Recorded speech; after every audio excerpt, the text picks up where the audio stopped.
guys, welcome back to our Carpool Podcast.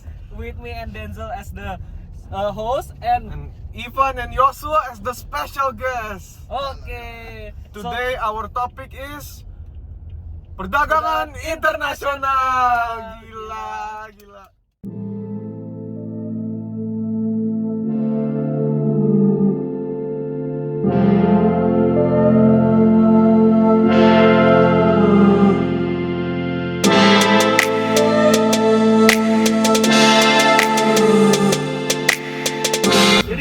Gimana nih Van? Jadi sebelum kita masuk ke topiknya lebih lanjut nih, kita mau perkenalan dulu dong ke special guest kita dong. Yoi dong. Special guest kita gimana nih Van? Lu tuh sekarang ngapain aja sih? Halo, nama saya Ivan. Saya siswa Tunas Bangsa di kelas 12 IPS. Terus lu sekarang ngapain aja Van? Belajar. Gua denger lu sekarang jadi main FIFA mulu ya Van? Oh, enggak dong. Oh enggak ya? Enggak lah. Enggak pastinya dong. Gimana Yos? Lu Yos, namanya perkenalan Yos? Perkenalan dong Yos. Aku Yosua, aku juga dari kelas 12 IPS. Dua-duanya masih kelas 12 ya? Yoi Masih dong. muda ya mereka nih. Masih muda. Oh, ingat gak sih masa-masa kita kelas 12? Gila. Lu kenalnya namanya Ivan sama Yosua gak? Oh iya dulu kan ada di sekolah kita ya. Jadi gimana Yos? Lu sekarang ngapain aja Yos? Hidup. Alhamdulillah. Ya masa mati kanan ya? Enggak lurus. Oke, terus jadi menurut Ivan nih ya, Van, kita lagi ngomongin Perdagangan internasional. Wih, bisnis banget. Kita Yoi anak dong. ekonomi banget nih. Jadi menurut lu Van, gimana sih apa itu perdagangan internasional? Oh ya, kalau menurut aku sih perdagangan internasional itu merujuk ke ekonomi yang didasarkan pada semua negara internasional yang ada di dunia. Wih, gila. Keren. Kalau lu menurut lu Yos, Ekonomi dunia itu adalah ekonomi dunia.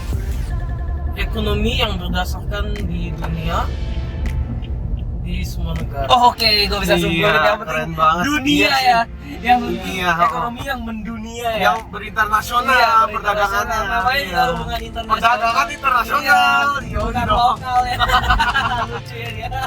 Iya, jadi guys, perdagangan internasional itu tuh emang iya sih, itu tuh perdagangan Eh, yang dilakukan secara mendunia, global, ya, mendunia. Oke, jadi iya kita lupa introduce satu special guest kita lagi dari anak Ivan. Oh iya ya, paling belakang Iya, ya. nggak kelihatan ya. Paling belakang. Jadi, coba perkenalan diri lo. Nama saya Kencangan dong, tas gak kedengeran. Nama saya Ernest dari kelas 13 IPA. Oh iya. Anjay 13 Iya. IPA. Iya, zaman udah ada kelas 13. Ya terlalu pintar dia, sampai Wih. tinggal kelas. Jadi, Nas, apa yang lo lakuin sekarang, Nas? Jadi bocah lato-lato kita. Gila. Keren banget. Jadi Nas, menurut lu perdagangan internasional itu apa sih Nas? Nasional. Perdagangan yang mendunia. Mendunia. Tentunya. Nah, kalau menurut lu nih Van, kan itu pengertian secara umum kan Van. Kalau menurut lu perdagangan internasional itu apa sih? Ya, kalau perdagangan internasional itu dipandang sama jadi sesuatu yang dapat dimanfaatkan sama manusia dari dalam dan dari luar negeri buat mendapatkan dan menjual barangnya. Oh iya, boleh. Ya, lu gimana ya? Perdagangan internasional ya. Iya. Sebenarnya jawaban aku mirip kayak Ivan, cuman kayak untuk lebih detail kayak impor ekspor dan ya untuk Itu kayak contoh-contoh perdagangan internasional ya? Impor, ekspor gitu ya? iya. Nah, Nas gimana menurut lu? Menurut lu aja nih, menurut lu kalau misalnya lu dengar kata perdagangan internasional itu apa sih?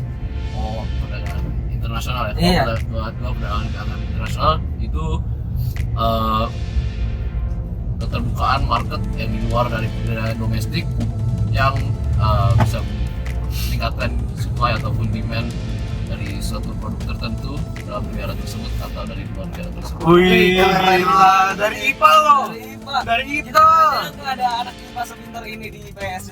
Wis. Ya emang perdagangan internasional itu tuh emang seperti itu disimpulkannya. Ya, bisa disimpulkan seperti itu ya. Ada demand dan segala macam hal tadi yang disebutin mereka. Tapi tadi dia sebut Ya, oh iya keren. keren. Dia tahu dia ngasal atau enggak. Tapi oke. Jadi Keren sih ya. sekarang nih kalau misalnya lu dengar perdagangan internasional, Aspek manfaatnya nih. Manfaatnya kalau lu dengar perdagangan internasional nih. Kalau menurut gua manfaatnya di zaman sekarang apa sih? Tentunya ada apa namanya untuk meningkatkan produktivitas hasil produksi. Jadi kita bisa belajar dari negara lain. Kalau negara kita kurang bisa memproduksi suatu barang dengan kualitas yang sangat baik. Oh, kalau menurut lu Yas gimana Yas? Menurut aku perdagangan internasional dapat satu manfaat yang pentingnya itu adalah untuk memperluas lapangan kerja serta menambahkan devisa negara untuk untuk meningkatkan kualitas Negara tersebut ya? atau- Bisa meningkatkan kualitas negara tersebut nggak ya? Oh, bisa dong, Perdagangan internasional bisa ya? bisa. Oh bisa. Jadi kayak kalau misalnya nih kita menjual sesuatu, kita memperdagangkan sesuatu nih Yas. Nah terus kita misalnya buat menaiki kayak misalnya Indonesia nih masih negara berkembang kan Yas, belum negara maju kan. Nah menurut lo perdagangan internasional ini bisa nggak sih bikin Indonesia jadi negara maju? Intinya sih bisa ya. Bisa ya? Oh bisa. Oh Menurut gua sih kalau dalam perdagangan internasional salah satu aspek yang sering kita lewatkan itu adalah adanya hubungan yang lebih dekat antara kedua negara yang bertransaksi tersebut, yang itu yang mungkin orang sering lewatkan. Menurut gua itu lumayan penting karena itu membuat negara tersebut lebih mudah untuk bertransaksi di masa depan. Selain itu mungkin untuk perdagangan internasional dari menurutnya secara geografis mungkin ada keterbatasan yang membuat barang-barang produk tertentu atau jasa-jasa tertentu yang sulit diakuisisi di negara-negara tertentu yang bisa menambahkan value orang lain. Oke. Jadi yang kita bisa simpulkan adalah jadi yang bisa kita simpulkan adalah dari manfaatnya ini adalah yang pertama dari Joshua itu apa namanya Yos tadi bisa ekspor impor terus mendapat duit lebih buat negara ya. Iya, Betul. devisa. Devisa negara ya, menambah devisa negara ya. Yos? Iya. Nah terus kalau buat Ernest tadi buat akuisisi barang dan buat kayak hubungan dekat antara negara ya. Oh betul. Oke. Nah yang kita dengar nih tahun ini tuh ada resesi kan ya. Katanya di tahun 2023 ada resesi. Nah menurut kalian apa sih itu resesi? Boleh Ernest tolong jawab dulu. Kebetulan saya anak IPA gitu. Oh iya lu. Yes, menurut lo apa sih resesi? Saya anak IPS jawab dulu. Oh iya. Karena lebih Yes, menurut lo apa sih resesi? Yes. Menurut aku, resesi adalah kemerosotan ekonomi yang tidak hanya sebuah dari aktivitas ekonomi itu sendiri. Jadi menurut aku resesi akan overall bikin aktivitas ekonomi turun. Dan, ya, Oh, jadi membuat aktivitas ekonomi turun ya? Iya sih. Kalau menurut lu Yos, menurut lu Van gimana Van? Itu adalah sebuah kondisi di mana ekonomi negara sedang memburuk. Nih, jadi kayak lagi turun gitu pendapatan sama devisa, pendapatan per kapita suatu negara. Oh, jadi lagi turun aja pendapatan negara per kapitanya ya? Iya. Oh, oke. Tapi yang gue denger juga nih ya, katanya Indonesia gak akan kena resesi nih. Itu sedangkan Amerika udah pada PHK-in karyawannya, udah pada keluarin karyawan nih. Nah, menurut lu kenapa sih Yos, Indonesia tuh gak kena resesi? waduh, kalau tentang Indonesia karena resesi, waduh, aku kurang tahu ya, kenapa ya? Tapi kalau yang gue research sih ya, katanya karena Indonesia tuh dia join kayak banyak apa namanya Organisasi. organisasi ya, jadi kita kayak banyak dibantu negara-negara lain juga. Salah satu faktornya itu di dalam negeri ini mungkin masih banyak UMKM ya, jadi bisa Nah, boleh dijelasin perputaran- mungkin UMKM itu apa ya? perputaran uangnya masih kencang gitu ya. Itu usaha menengah apa ya?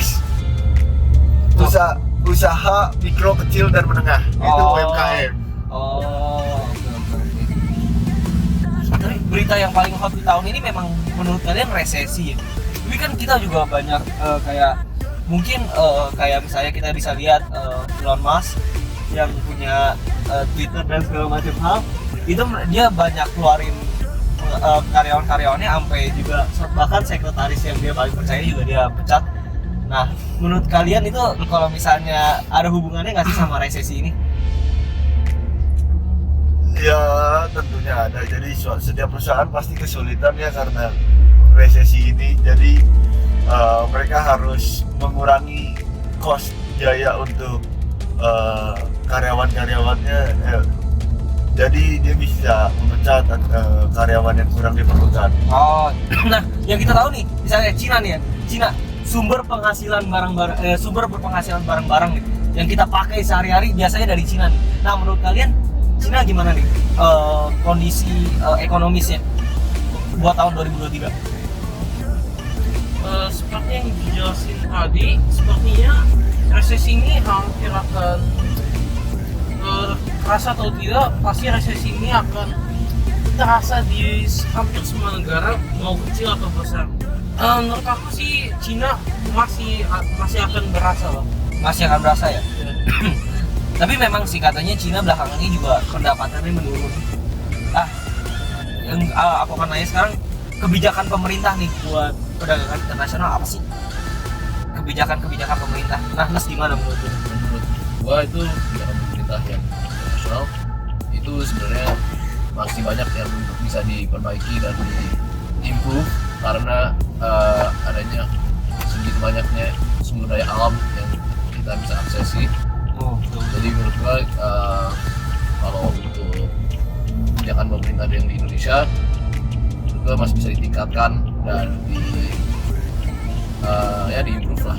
Oh, oke. Dan gimana menurut lu kebijakan pemerintah sekarang? Kebijakan pemerintah sekarang itu tuh menurut gue di Indonesia ya terutama, menurut gue tuh mereka tuh masih kalah jauh ya daripada yang di Luar negeri. negeri. Oh, jadi menurut lu masih kurang ya kebijakan-kebijakan? Masih kurang banget di Tapi Indonesia. tadi bener banget kata Ernest yang sumber daya alam di Indonesia yang belum banyak bisa kita gunakan dengan baik ya, Ernest ya? Ya. Yang belum bisa kita olah dengan baik lah istilahnya. Nah, menurut lu gimana ya kebijakan pemerintah sekarang? Sudah mendingan dari dulu. Menurut aku sih yang bisa dilakukan sekarang tingkatkan itu kayak kita harus bikin kayak kuota larangan ekspor, jadi mungkin kita bisa tingkatkan hasil ekspor negara kita dan kalau bisa kayak turunin kayak larangan impor, jadi kayak kurangin kayak pemakaian barang-barang impor. Oh, jadi kita harus kurangin pemakaian barang-barang impor dan kita memakai barang produksi Indonesia sendiri ya. Kalau bisa jadi kayak tingkatkan ekspor supaya bisa yang kata aku bilang tingkatkan misal devisa negara. Oh, betul. Buat negara jadi lebih maju. Oh, menurut lu gimana, Pak? Menurut aku negara bisa mensubsidi, jadi misalkan barang-barang yang masuk atau barang-barang yang keluar jadi bisa harganya lebih murah, jadi kan supaya konsumen di dalam negeri itu bisa membeli barang, jadi lebih tertarik gitu membeli barang, jadi lebih iya, lancar iya. aja. Benar.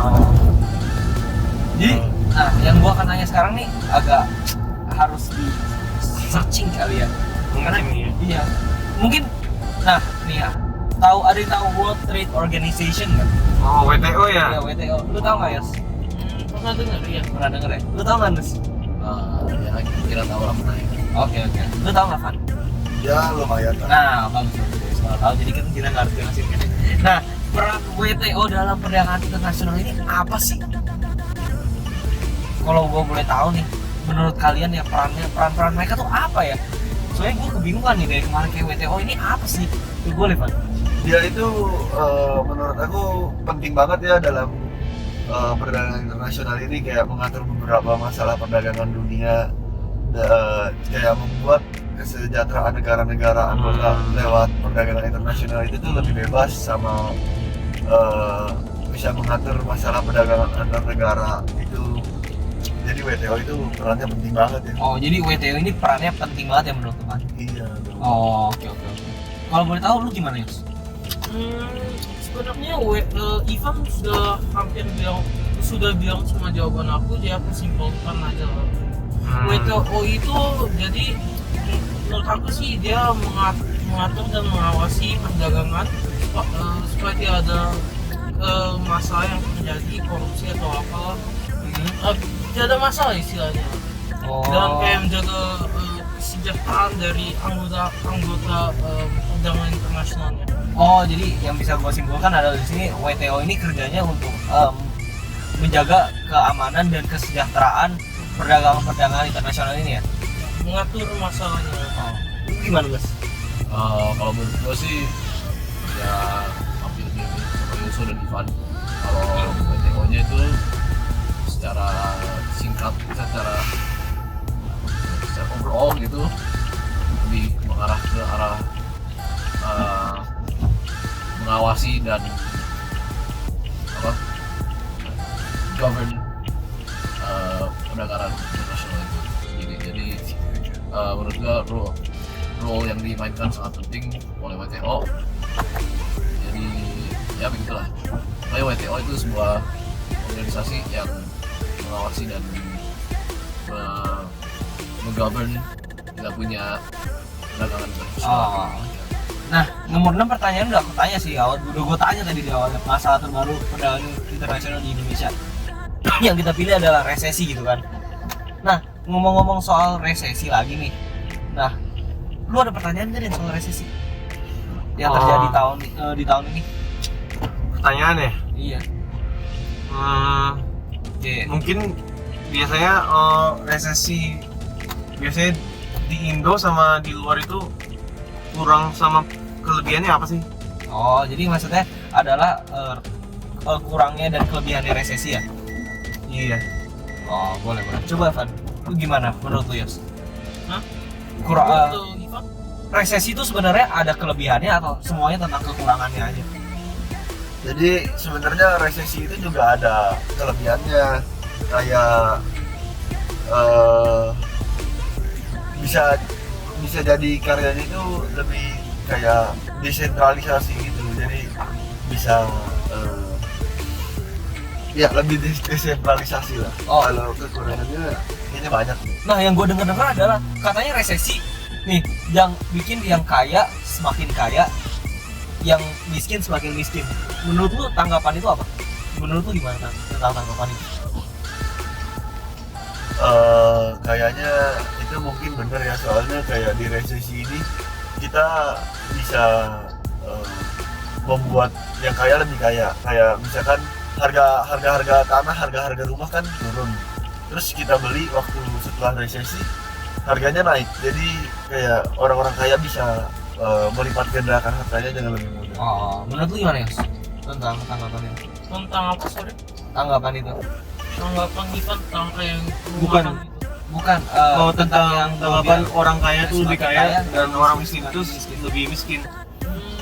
Menurut aku itu sebenarnya mungkin benar kayak yang dijelasin Ivan tadi, kayak perumahan atau harga barang bisa menurunkan kayak harga tanah gitu. Aku rasa itu bisa menjadi kayak kayak long term investment untuk mereka, jadi Iya, beli sekarang murah, gue setuju banget. pas depan jual di Gimana Nas menurut lu? Kalau menurut gue sih sebenarnya gue kurang tahu ya kalau itu berapa benarnya atau salahnya, karena gue bukan di ujung spektrum dari kedua pihak. Tapi menurut gue kalau orang kaya semakin kaya dan orang miskin semakin miskin, mungkin secara konsep lumayan masuk akal, karena kekurangan mungkin barang-barang terjadi inflasi yang mahal, inflasi yang tidak ada mungkin kalau resesi yang parah, dan menurut gue itu bisa efek untuk orang-orang yang mungkin menengah ke bawah yang uangnya mungkin pas-pasan, yang menurut gua itu mereka terpaksa harus misalnya jual aset mereka, seperti tadi Pak Joshua bilang, mereka terpaksa jual aset mereka dan aset mereka dijual dengan supaya bisa lebih cepat, mereka jualnya dengan harga murah gitu kan, yang mungkin yang dibeli oleh orang yang lebih ada kapitalnya seperti orang yang kaya. Jadi mungkin ya argumen itu nggak masuk akal sih, tapi gue sendiri kurang tahu. Gue setuju banget sih. Nah, pertanyaan terbesarnya adalah orang-orang seperti kita kayak gimana? Ngefek gak sih? Kayak orang-orang yang menengah nih, kayak yang kayak kita aja nih, orang-orang yang biasa-biasa aja, dibilang kaya banget enggak, dibilang miskin banget juga enggak, tercukupi lah. Lo. Kalau gue sih mungkin dampaknya kurang nggak sampai separah kayak orang-orang yang menengah ke bawah, Tapi enggak ya kita juga nggak terlalu banyak yang bisa kita gain kayaknya. Iya. Jadi nggak sekaya orang-orang yang akan kita bilang tadi, orang kaya semakin kaya. Iya. Jadi kita biasa-biasa aja. Kita tetap di tengah gitu ya istilahnya. Tetap di tengah, tapi menurut gue lebih ke arah Bawah atau atas nih? ke bawah sih. Ke bawah. Iya. Gue setuju sama Ernest, soalnya resesi itu tuh orang kaya semakin kaya dan orang miskin semakin miskin itu tuh, soalnya kita bisa bilang tuh contohnya orang kaya tuh pasti punya tanah lebih banyak dan uang tuh pasti tuh makin lama tuh makin naik atau bisa juga makin turun kalau inflasi kan. Nah orang kaya itu tuh kalau punya tanah sama investment segitu tuh, itu kan jadi mereka tuh kayak lebih terjamin gitu, lebih aman daripada orang yang miskin yang tidak bisa afford untuk membeli tanah atau investment gitu dan yang lain-lain gitu sih menurut gua. Nah, so sekarang kita karena tadi kita udah bahas masalahnya, banyak masalah inflasi lah, masalah orang miskin semakin miskin lah, kayak orang-orang di resesi ini akan semakin susah lah, banyak hal lah yang kita udah bahas gitu kan. Nah, solusi yang bisa ditawarkan kalian nih, menurut kalian solusinya gimana sih? Kan pasti setiap masalah ada solusinya dong, nggak mungkin masalah doang yang terjadi. Nah, menurut lu gimana Pak? Kita harus mempersiapkan dana darurat gitu. Jadi jadi kita harus punya simpanan yang kita bisa gunakan di suatu saat kalau misalkan kita lagi apalagi kan lagi resesi gitu. Jadi kalau lagi menurun, jadi kita tinggal pakai dana itu untuk digunakan buat kebutuhan kita yang darurat.